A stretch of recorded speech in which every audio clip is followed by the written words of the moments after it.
السلام عليكم ورحمة الله تعالى وبركاته. الزول فلاون، تحية كبيرة لكم الكل. كيما راكم معكم لطفي دوبل كانون، فيديو جديد. اليوم رانا لو 4 مي، يعني نهار تاع الانتخابات، وانا كأي مواطن جزائري يحب بلاده متحمس، ورحت شفت الاخبار ها وين وصلت الحالة.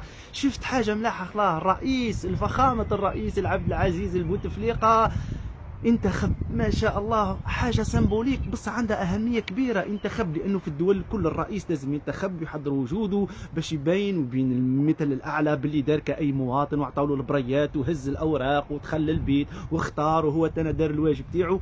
اون بليس حاجه مهمه عنا، لانه كاينين ناس يديروا في الفتنه ويقول لك باللي الرئيس هم يسيروا فيه، راهي عصابه تسير فيه. هذاك بن فليس نهار كامل هو يقول لنا راهو المنصب شاغل، راهو ما عملوش بالدنيا، راهو السيد خطيب.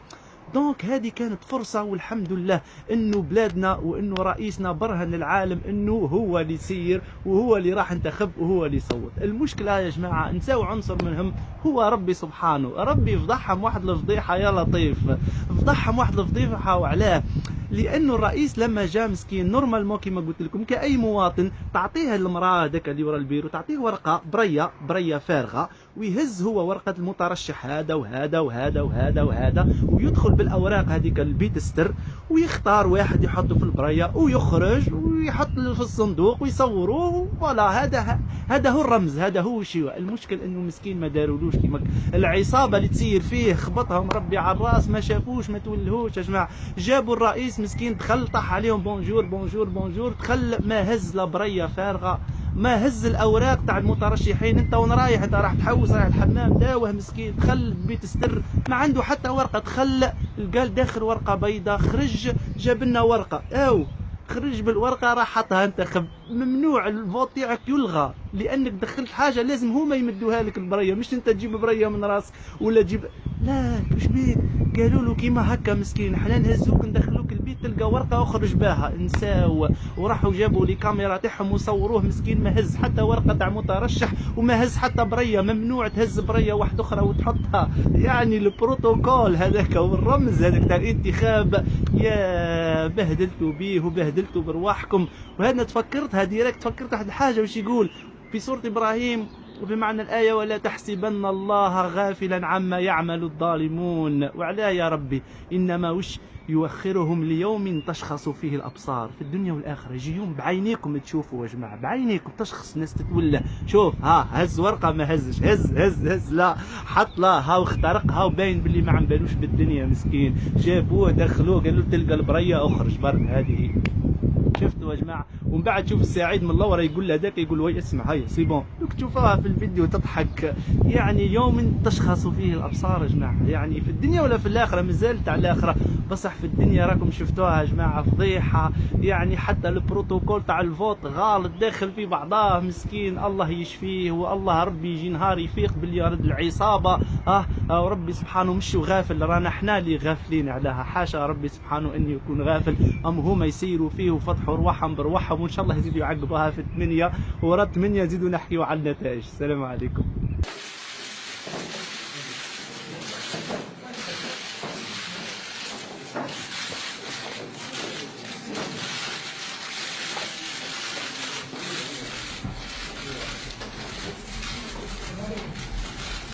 إذن وكما نتابع أداء رئيس الجمهورية السيد عبد العزيز بوتفليقة لورشة الابتدائية محمد البشير الإبراهيمي بالأبيار.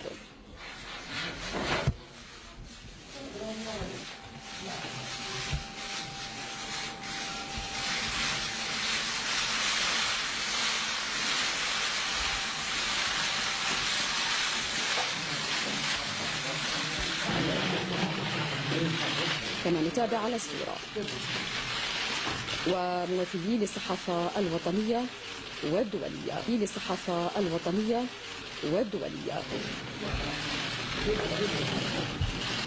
نقول للسيدة سامية زيد لكم الموسيقى باش تشطحوا شوية.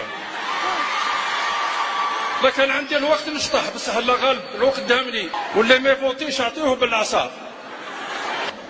وبالك اللي ما تكركش رجلها هانا ندخلوا فيها.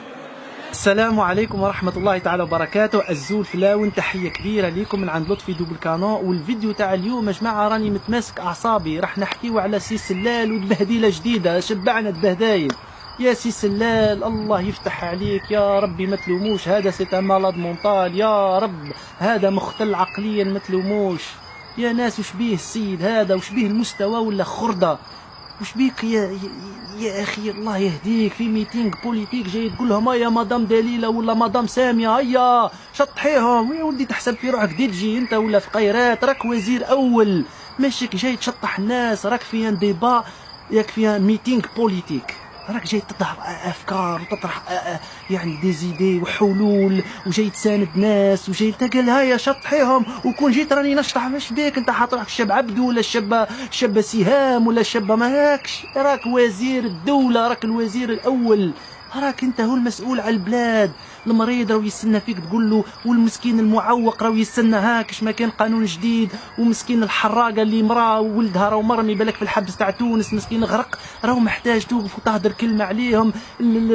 الجيش هذوك مساكن المعطوبين والمتقاعدين راهو محتاجين كلمه منك، وانت قاعد تقول لهم هيا ساميه شطحيهم. الله يهديك يا اخي، الله يهديكم يا حكومة يا خردة، راكم بخصتوا بينا، الله يهديكم.